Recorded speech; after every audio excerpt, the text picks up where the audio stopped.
yang maha suci, yang mana melihatnya Allah tidak terbatas dan tidak terhalang oleh dinding apapun. Berbeda dengan orang-orang yang melihat akan tertutup dan terhalangi oleh pembatas dan dinding yang menghalanginya. Dialah Allah Subhanahu wa ta'ala yang maha hidup, yang hidup sebagai akan fana dan sirna, kecuali yang kebaiqatul maut, segala ta'ala yang mengandai kata semua manusia dari zaman Nabi berbuat taat dan ibadah Allah, sujud dan tunduk patuh kepada Allah, tidak akan menambahkan keagungan dan kemuliaan Allah. Dialah Allah Subhanahu wa ta'ala yang pada sore hari ini memberikan sifat ba'is di dalam hati kita. Apa sifat ba'is? Ba'is kata para ulama, yakni Al-Imam Abdullah bin Alwi Al-Haddad, ba'is adalah dorongan yang kuat, dorongan yang menggebu-gebu, yang memaksa sang pemilik pelihara dan dijaga dengan hadirnya anda di majlis taman surganya baginda Nabi Muhammad sallallahu alaihi wasallam. Majlis Daruz Zahra adalah majlis yang mulia. Majlis Daruz Zahra, majlis yang sengaja dinis Nabi Muhammad.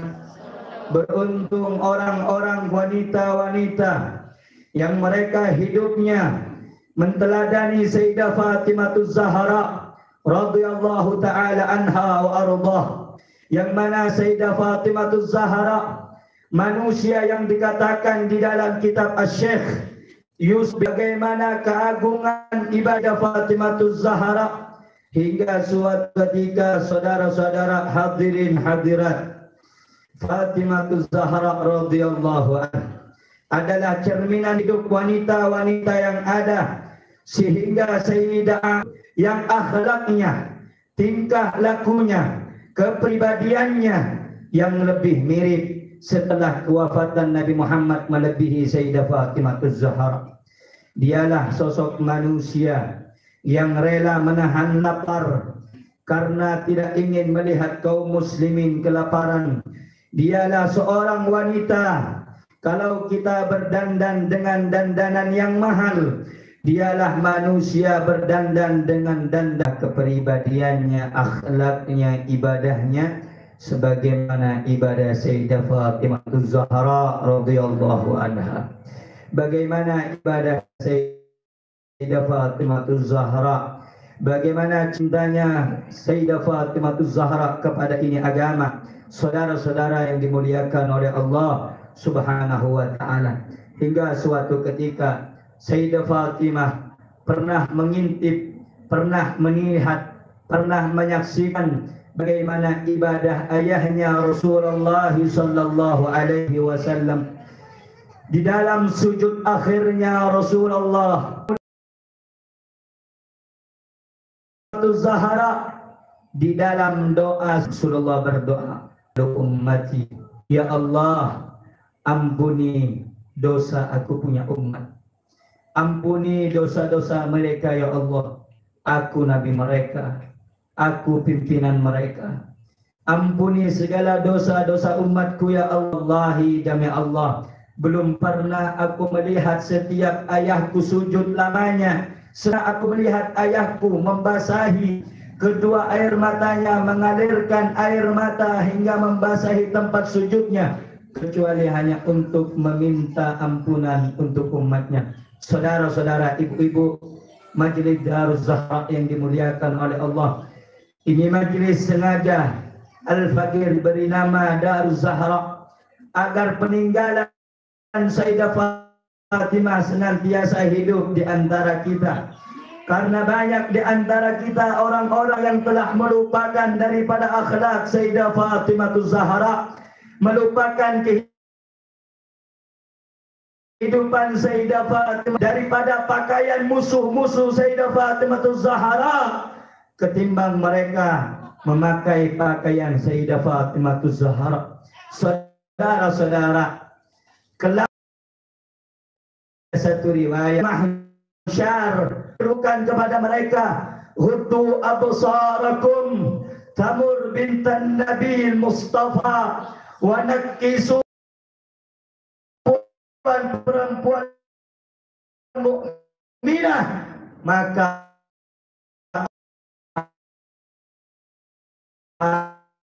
mata diriku, apa yang terbaik bagi seorang wanita, wanita yang baik seperti apa? Maka Sayyidah Fatimah menjawab, wanita yang baik, wanita yang bagus adalah wanita yang tidak pernah melihat laki-laki dan tidak pula dilihat oleh laki-laki.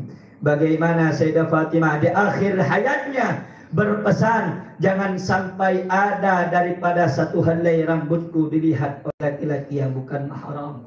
Sehingga pantas kalau Allah menitipkan salam kepada Sayyidah Fatimah. Ini majlis diberi nama Daruz Zahra agar mendapatkan kecipratan berkah dari Sayyidah Fatimah Zahra.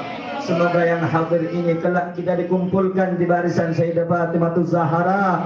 Amin ya rabbal alamin.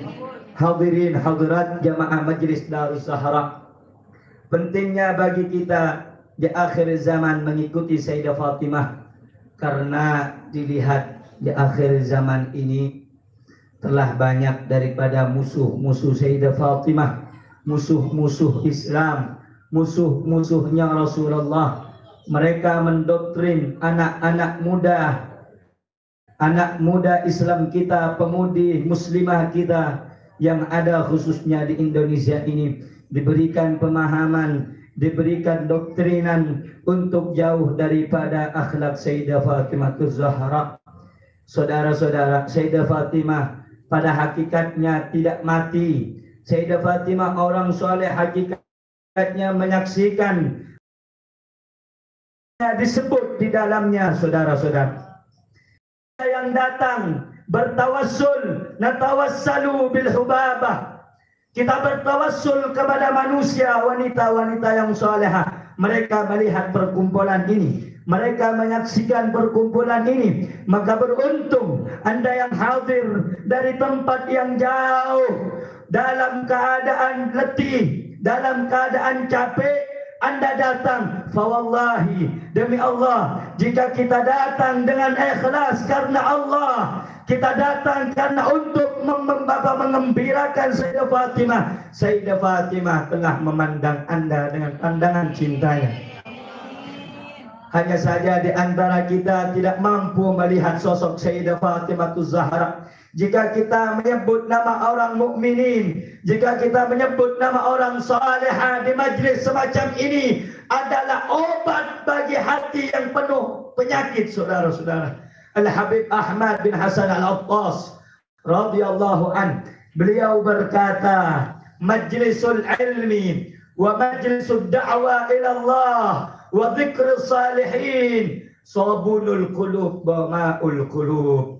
Majlis ta'lim semacam ini, majlis yang mengingatkan kepada Allah, yang disebutkan nama orang saleh, disebutkan nama orang-orang salihat, perempuan yang beriman. Terlebih lagi Sayyidah Fatimah Zahra adalah ibarat sabun yang membersihkan kotoran hati kita.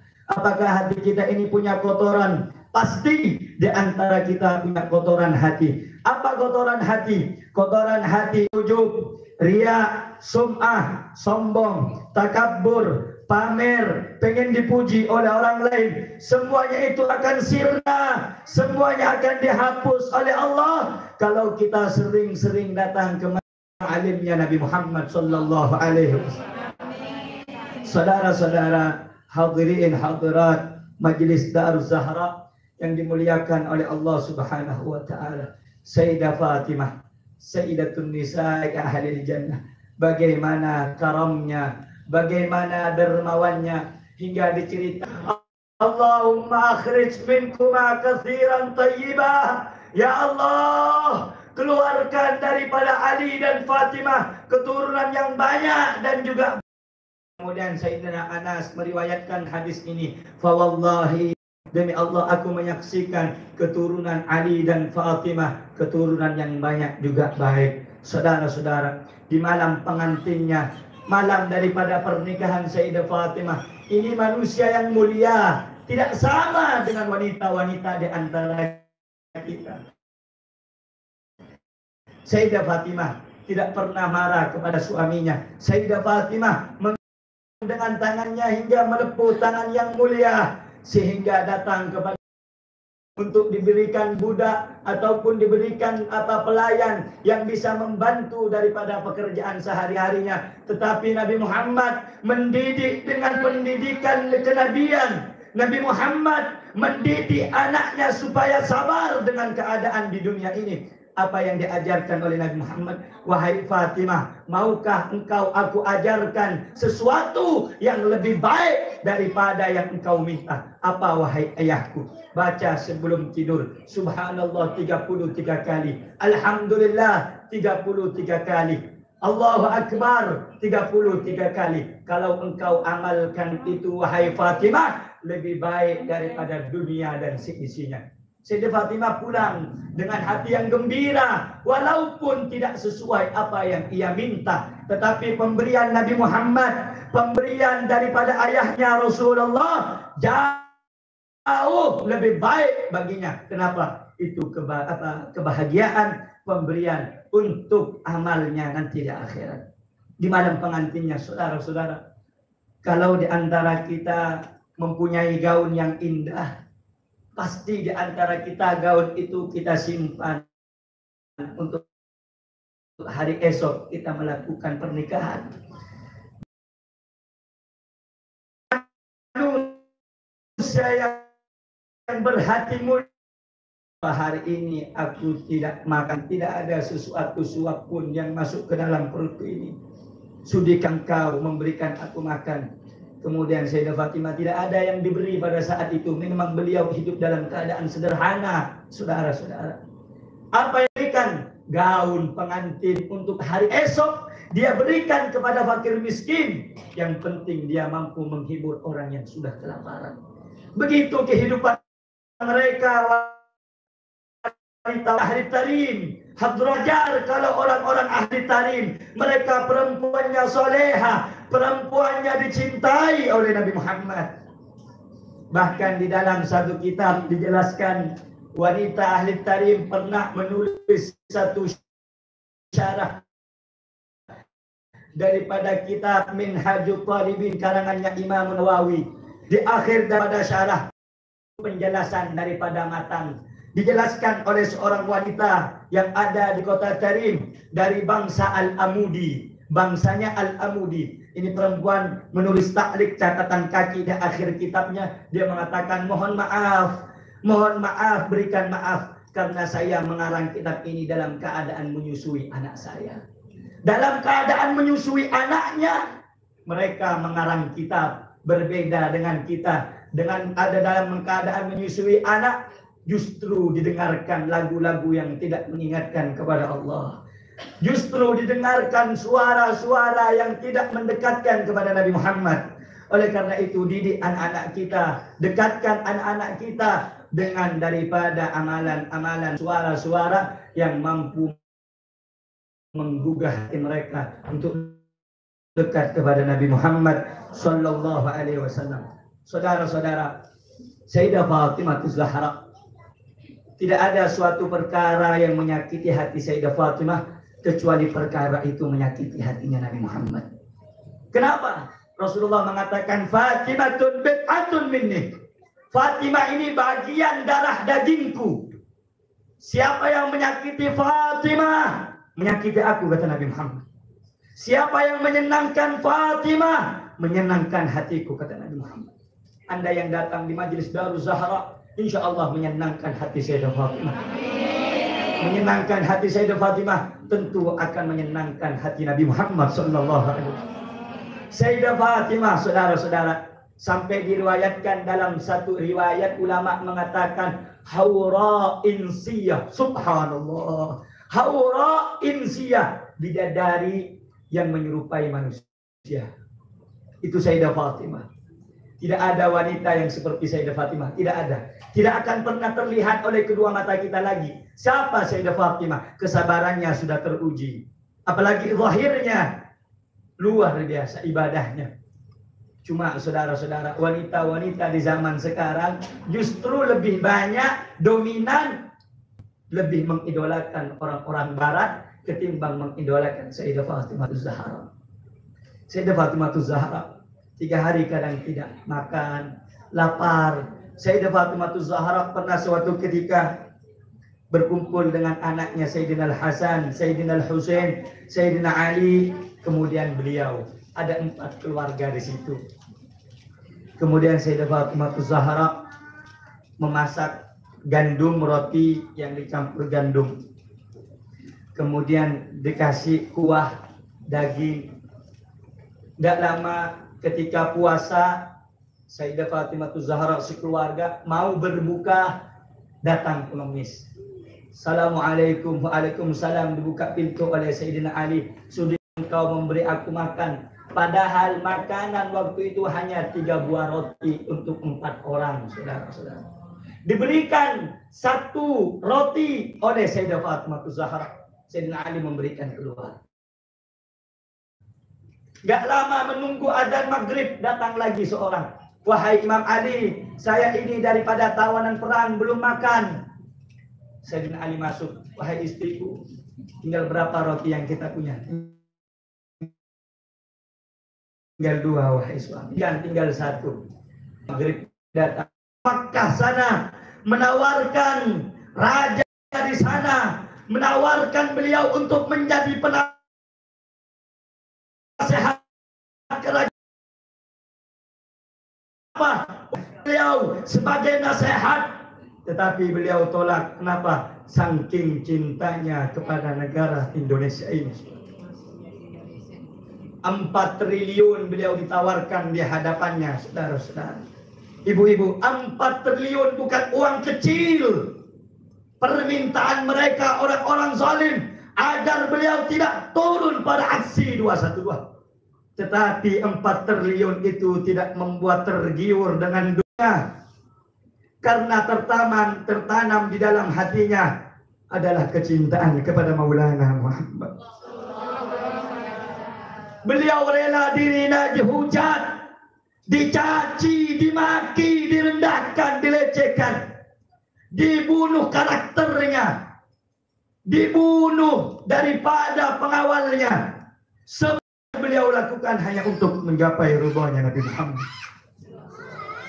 Apa yang beliau dapat, Bu? Harta? Tidak. Apa yang beliau dapat? Uang? Tidak. Sudah. Beliau tidak suka dengan kekuasaan. Beliau juga tidak ingin mendapatkan kekayaan dari orang lain. Cuma beliau hanya ingin satu, dihargai dan dihormati di negara ini. Bagaimana beliau? Hidupnya seakan-akan senantiasa diteror. Memang Allah mengatakan dalam Al-Quran, "Wa may yartadda minkum an dinihi fasawfa ya'tillahu biqaumin yuhibbuhum wa yuhibbunahu adillatin a'izzatin 'alal mu'minin a'izzatin 'alal kafirin yujahiduna fi sabilillahi lawmata la'im." Ini yang membuat saya berpikir lama. Andai kata banyak di luar sana orang-orang yang keluar daripada perjuangan Rasulullah, mungkin karena iming-iming, mungkin karena intimidasi dan teror, tapi tidak dengan para pecinta Nabi Muhammad yang berada di bawah komando beliau, Habib Muhammad Rizik bin Husain bin Syah. Mereka dicaci maki, tidak peduli. Mereka dihina, tidak peduli. Sebab hinaan dan cacian di dunia ini hanya sementara, bapak-bapak, ibu-ibu. Tetapi yang kita minta dan kita harap, semua yang diinginkan dari perjuangan mereka, Allah ridho kepadanya. Karena sebesar apapun harta dan pasukan musuh-musuh Islam. Kalau Allah sudah ridho, kecil saudara-saudara. Tapi sekecil apapun musuh Islam, kalau ingin menghancurkan agama Islam, Allah tidak bersama dengan kita. Besar musibah itu menimpa. Itu yang dikhawatirkan oleh Habib Muhammad Rizik. Beliau tidak memikirkan daripada keluarganya, tidak memikirkan daripada nasibnya, dibuli, dicaci maki. Yang penting satu, Allah ridho kepadanya. Saudara-saudara, berapa lama kami kemarin bersama beliau? Berapa lama kemarin kami berdialog dengan beliau? Sungguh, di balik ujian yang besar, di balik musibah, bagi kita pecinta yang memikirkan keadaan beliau, tidak ada wajah letih di muka beliau, di wajahnya. Yang ada senyuman indah, mengingatkan senyuman Nabi Muhammad SAW. 3 bulan lebih saya bersama beliau. Bagaimana kuatnya hati beliau. Tangguhnya hati beliau itu luar biasa, Bu. Kalau kita ini baru dicaci maki, dihina, udah kendor kita. Kalau kita ini baru dihina, perjuangan kita dilemahkan, lemah. Beliau subhanallah, walaupun di balik jeruji besi, mampu menyemangatkan orang-orang di sekitarnya. Itu Al-Habib Muhammad Rizik bin Husain bin Syihab. Maka saudara-saudara, tidak ada sesuatu yang membuat Sayyidah Fatimah bersedih kecuali melihat anak cucunya yang terzalimi. Fawallahi, siapa orang yang membenci Al-Habib Muhammad Rizik bin Husain bin Syihab, 2 kemungkinan. 1, mungkin di dalam hatinya tertutup cahaya keimanan. 2, mungkin termasuk orang munafik, saudara. Tidak ada yang membenci keluarga Nabi Muhammad yang telah dikatakan oleh Rasulullah, kecuali termasuk orang munafik, ibu-ibu. Sehingga percuma mereka kalau masih benci kepada Habib Rizik, sholatnya percuma. Mereka mengatakan asyhadu an la ilaha illallah wa asyhadu anna Muhammadur Rasulullah. Allahumma salli ala Sayyidina Muhammad wa ala ali Sayyidina. Siapa keluarga Nabi Muhammad? Hubbu ali baiti Muhammad yauman khairun min ibadati sana. Cintamu kepada keluarga Rasulullah sehari lebih baik daripada ibadah 1 tahun. Itu yang ngomong bukan saya, Bu. Yang ngomong Nabi Muhammad. Yang ngomong Rasulullah. Berbeda cara dalam dakwah, bukan menjadi alasan untuk membenci sosok Habib Rizik, saudara-saudara. Saya memang bukan daripada anggota beliau, tetapi demi Allah, di jalur ini saya sudah tahu dan membaca konsekuensinya, resikonya, bagaimana pahitnya perjuangan di jalur Al-Habib Muhammad Rizik. Cuma kalau untuk mendapatkan ridho Allah, jiwa saya, nyawa saya murah untuk agama Islam, saudara-saudara. Sehingga saudara-saudara, perjuangan Habib Rizik bin Husain, orang-orang zalim, sallu ala Nabi Muhammad, sallu ala Nabi Muhammad, sallu ala Nabi Muhammad. Bagi kami ya Allah, ya Rabb, permintaan kami cuma satu ya Allah. Kalau kami mati sebelum Engkau cabut ruh ya Allah, kalau kami mati sebelum Engkau cabut ruh dari jasad kami yang penuh dosa, izinkan kedua mata ini memandang Nabi. Musibah nanti pada saat pertimbangan amal ya Allah. Ya Allah, mungkin perkumpulan ini ya Rabb, tolong ya Rabb, semoga menjadi penyenang Nabi Muhammad,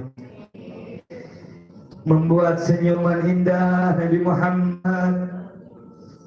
Ya Allah, ya Allah, Majelis Darus Zahra tidak butuh majlis yang banyak dan ramai, tapi Majelis Darus Zahra ini kami bikin ya Allah agar semua manusia, terlebih khusus yang ada di sekitar ini yang hadir, dapat menjadi pengikut Sayyidah Fatimah Zahra.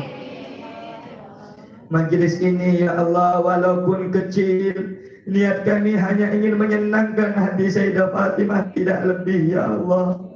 Ya Allah, walaupun majelis kami berbeda dengan majelis yang lain, majelis ini hanya sederhana, biarkan kami hingga bertemu dengan Ramadan, kecuali kami menjadi orang yang beruntung ya Allah. Ya Allah, jadikan kami orang yang mencintai keluarga Nabi-Mu ya Allah, mencintai sahabat Nabi-Mu ya Allah, mencintai para ulama-Mu ya Allah. Kalau di akhir zaman banyak orang yang membenci orang soleh dan ulama, jadikan kami bagian banyak di akhir zaman yang menghinakan agama Islam, jadikan kami orang yang membela perjuangan agama Islam. Doa pada sore hari ini ya Allah, di dalam hati-hati ibu-ibu Darus Zahra ada nur la ilaha illallah. Walaupun di antara kami masih banyak yang lalai sholat ya Allah, tapi kami masih mengucapkan la ilaha illallah. Jangan kau bakar kami dengan api neraka-Mu ya Allah. Kami enggak sanggup dengan panasnya api neraka-Mu ya Allah. Di antara para suami karena perintah-Mu ya Allah. Ya Allah, runtuhkan penyakit, hilangkan penyakit kesombongan di dalam hati kami ya Allah. Kecongkaan, pamer, pengen dipuji orang. Ini majelis kami bikin supaya membersihkan hati, supaya semakin dekat kepada-Mu ya Allah. Ya Allah, ya Rasulullah, adibna ya Rabbi Muhammad, terutama ketika kami ada Muhammad, hati yang banyak dosa kini dah bersimpu di hadapan-Mu ya Allah, mengadu segala masalah kepada-Mu ya Allah. Kepada siapa kalau bukan kepada-Mu ya Allah. Ya Allah, ya Allah, cintai kami semuanya ya Allah, berkahi keluarga kami semuanya, anak-anak kami, istri-istri kami, suami-suami kami, suami, istri, anak, Islam anak-anak kami ya Allah. Kalau bukan karena pertolongan-Mu kami tidak bisa ya Allah. Berapa banyak kami telah mendidik mereka untuk kembali kepada-Mu. Kuatkan kami ya Allah. Berkahi perjuangan ibu-ibu ini ya Allah. Ada nama-Mu di situ ya Allah. Dan nama-Mu di dalam hati mereka ya Allah. Sekeras apapun hati kami ya Allah, kami masih butuh kepada-Mu ya Allah. Ya Allah, ya Allah, wa ya akramal akramin, wa ya ajwadal ajwadin. Rabbana zalamna anfusana wa illam taghfir lana wa tarhamna lanakunanna minal khasirin. Jaga agama Islam kami ya Allah, kuatkan iman Islam kami ya Allah. Jaga persatuan kami sesama Islam, sesama umatnya Nabi Muhammad. Ya Allah, jaga negara kami Allah dari rongrongan orang-orang komunis, dari rongrongan orang-orang yang tidak suka kepada agama ini ya Allah. Mereka ingin memadamkan cahaya Islam dengan lisan dan mulut mereka, tetapi telah menyempurnakan cahaya ini dengan ajaran syariat Nabi Muhammad. Ya Allah, beri kami ya Allah kekuatan dalam segala perbuatan amal baik kami. Istiqomahkan kami dalam ibadah, Istiqamahkan kami dalam persaudaraan sesama majlis, sesama umat Islam. Istiqamahkan kami dalam dakwah kepada Allah. Habla lana min azwajina dhurriyyatina qurrata a'yun